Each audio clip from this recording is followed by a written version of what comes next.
Oh, let's talk about a little music industry drama and tea. You want me to spill the beans? I'm already snitching already, right? That LeBron thing was not true.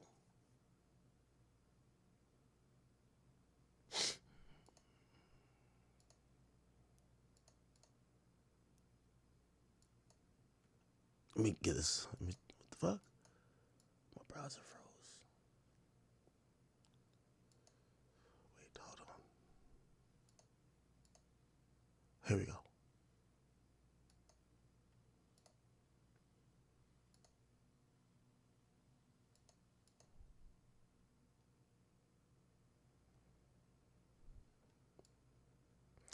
Let me tell you this, man.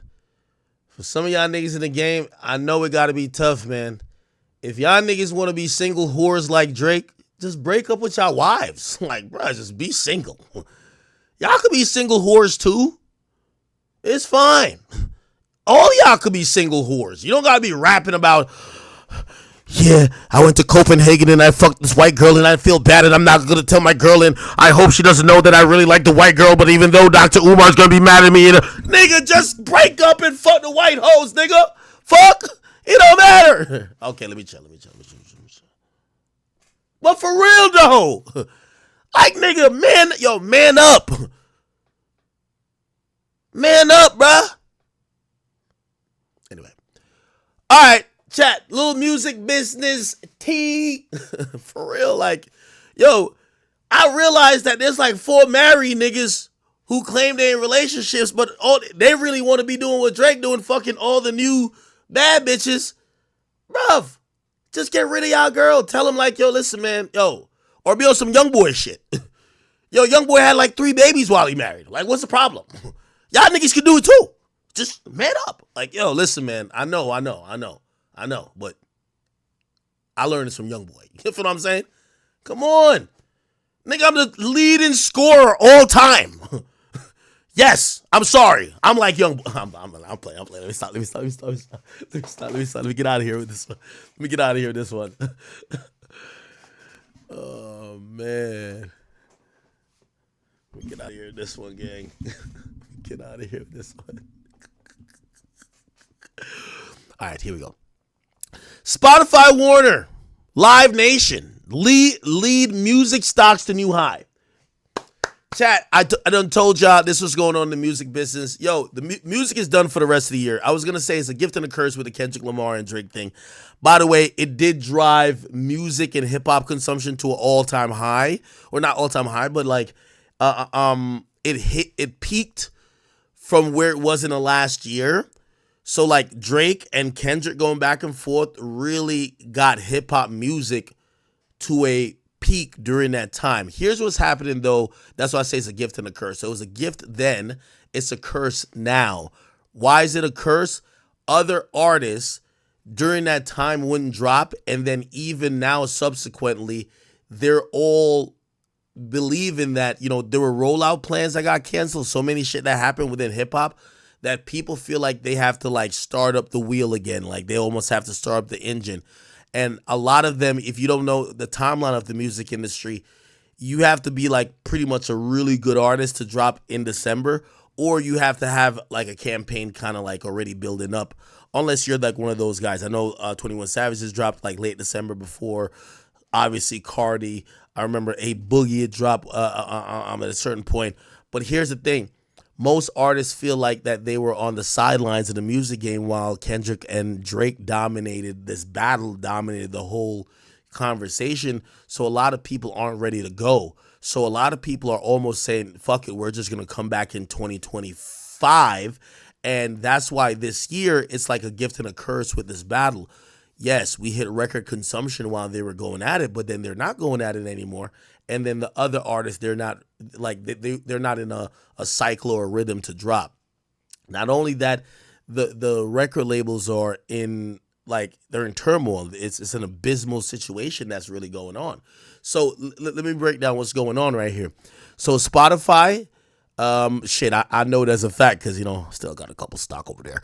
$350 per share hit record numbers. Warner Music it's hitting a new high as well. Let me Google and just show you. So Spotify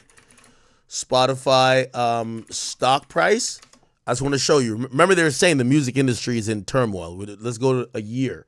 So Spotify stock keeps going up. We're gonna tell you why. I'm gonna tell you why in a second. Let's go to Warner Music Group stock, and let's go to. We're gonna go year to date. It was falling for a bit, but it's now going back up. It's now going back up as of Friday. It's at this point right here. Okay. Then we have Live Nation stock. Let's look at that, and if we look over the last year, we're seeing that kind of like kind of incline as well. All right, let me just bring it to layman's terms of what I mean. Essentially, the investors of these companies are gaining money. Their investment in these companies are valued more. Now, if we're saying the music business is in turmoil, yet the biggest touring company, Live Nation, is getting more and more profitable for their investors. Also, it's Warner Music Group is now reversing and is going up, and Spotify is at an all-time high. How are the actual musicians and people saying the music game is in turmoil? Well, what's really happening is that, these companies are playing the stock game and they're playing the profit loss game, which means again, when I said about Kevin Lyles leaving and, Atlantic Music or Atlantic Music Group, they fired, we could read a little bit. Shares of Spotify rose 8% to 365. Damn. Shit, I sold a lot at 340. Shit, $20 extra per share.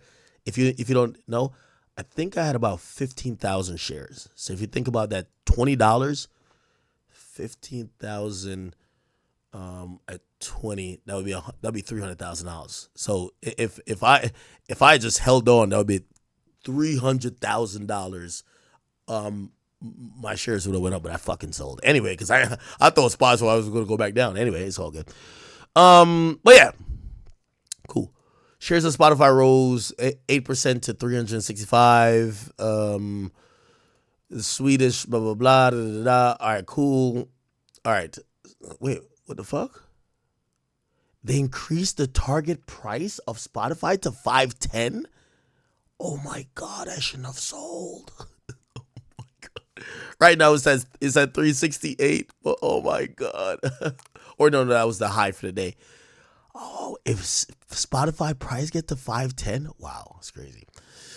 Now, let me explain Spotify's price. I always told people, I told a story on Vlad. I basically took the first year's salary that I got from Spotify and I bought all stock, right? I lost $1 million. Well, not really lost it, but I was down $1 million because during the so I got signed during the pandemic, and then when we were getting out of the pandemic, the price of Spotify dropped. Why? It's all financial, and this matters. And I'm gonna make it make sense when I talk about labels. So essentially, what happened is that no matter what you think about music, or no matter what you think about Spotify, it's all about what you spend and what you make. And any company that's pulling in a profit or at least losing the least amount of money, investors are more confident in. So what happened is when they signed me, ironically, when Spotify left the contract with me, the stock price went up because it wasn't only me. They stopped doing exclusive deals, period. So basically, they probably had about almost like $600 million in guaranteed exclusive deals for podcasters. Obviously, I was one of them. When all those come off the books and now they tell their investors, we're no longer having to give $600 million to these podcasters who we're paying for exclusive content, the stock price shoots up instantly. Like I remember there was a time it was at 1 something. It jumps back up to 300. Why? They're no longer in the business of giving exclusive deals. So that actually helped their stock price and how they're operating right now, even though they're saying streaming has stagnated. What they're doing now is that they're showing increased revenue because with the podcast, they're getting advertising revenue. So they're getting alternate revenue to just streaming revenue for music. And that's why their stock price is going up. Okay, so that's Spotify. Let's talk about Warner Music Group. So what happened when Warner Music Group went public? It was incentivized, as I told y'all, that a bunch of their executives. So, for example, all the executives at the time for Atlantic, if y'all save us money, and if we could show like couple quarters being in the green, right, or in the black, whatever they call it, positive, y'all will get a cash out bonus of like, I was hearing like $100 million, right, for like certain executives. So what they did to make sure that they were going to make more money than they spend, they anybody's contract that was up, Meek Mill, Kodak Black, NBA YoungBoy, they said, we're offering you the little to nothing to stay here. Everybody left. And by the way, I think with Meek, because it was an option period, he knows the truth, they dropped him, right? So essentially they got rid of most of the people there that were, we used to think of Atlantic as a place for all the young artists. So they start just only living off their catalog. If you think about musicians, and that's what I always say about rappers prefer a dead rapper. No, labels prefer a dead rapper. For example, if you owned the catalog of Juice WRLD, you'd never have to spend an ounce of marketing dollar again, and his catalog just keeps making money. So you don't have to spend, and you just keep making money. That seems like you're going to be in the positive, right? Again, the music industry is spending to promote, investing in new things. That's where you're spending. But what you always could rely on to make you guaranteed money for little to less is catalog. However, how it works in streaming is that the more you drop, this is why Drake is pretty profitable. Or that's why they're going to give Drake the $400 million deal. Anytime Drake drops new music, his old music streams better. So it's all about just, streaming is all about keep doing more. Anyway, the point is this. They stop spending, stop signing new artists, and then they start turning a profit. They turn a profit a few times, and then those executives, their stock options in the sale, what they call it, matured or whatever, and then they were able to cash out allegedly for like $100 million. So I was listening to Joe Budden, which I think Joe knows the truth. Half of them executives that got let go, they cashed out. It's not like poor executive. They got like 8-9 figure payday and they're out of there. Well, so they're out of there. Same with Kevin Laws. He had gotten his money because they sold 300 Entertainment. They sold it to Warner. Now, what's happening now, and let's go to Warner. I'll read it. Hold on. Sorry.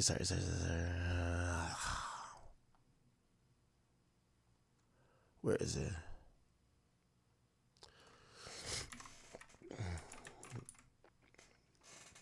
Yeah. So Warner gained 5% after it fired 150 people. Keep in mind, I know you think your favorite rapper is just getting all the fucking money. There's paying some of these like executives like $2-3 million a year, and these guys don't have to put out an album, right? They just got to run the label, right? So what they did is, firing people saves a lot of money. So you fire 150 people, the stock price goes up. Again, I'm just telling you how everything works in comparison to the stock price. Here's the thing too. So you got to remember, the board is also playing to the investors, and Warner going public is bigger than just, are we liking the new music out of Atlanta or New York? It's like they want to make money. That's it. So they fired a bunch of people. I told you they're doing consolidate and get rid of excessive shit. The music industry is realizing that the era and the days of having a big major label that would have, say, 400 people working for it, and places like 300 used to have like literally, like I heard the number because I used to be over Capitol. They said for QC QC only had about like maybe 12 people work. So for all them people that came through Yachty's, there was 12 staff, 12, and including P. So you have Atlantic with 400, and you have these people with 12. They're also now realizing that half of the things you don't do in house anymore. For example, digital is all outsourced. PR outsource, radio outsource. A lot of these internal label things are outsourced. So what's happening is that these labels don't have use for a 400 staff, a 400 person staff, or even more. So they're firing them. They got rid of them. They're saving more on money. Again, consolidate and save. And that's what's happening, right? So it says after firing 150 people from Atlantic, the stock price is the highest it's been since July 24th. You get what I'm saying? And also the company announced that they have a $1.3 billion loan as well, too. Anyway, Live Nation went up. Live Nation, we all know for touring and stuff like that. Some of it by their forecast that there's going to be just more live touring, and they're developing a lot of other venues that they're going to own that people are going to be touring in. Okay. So yeah, it's just music business shit. Essentially what I'm trying to say is that while we're saying that the music, like right now, hip hop sucks, or like we're not getting much in hip hop, but there's money being made. Like the guys who are the executives, they all have shares in stocks. They're making a shit ton of money, right? You as the fan who likes artists A, B, C, and D, and here where we're getting to, we're going through this almost a reset by the industry standards, and we're going to see what the new normal is, how big the labels are going to be, how much money they're going to spend, as opposed to what they're going to hope an artist does organically. Everything is being reset right now. And here's the thing, the music industry will never die. But, at times they realize, oh, we were just doing too much. Let's downsize. They've downsized now. We'll see what happens. All right.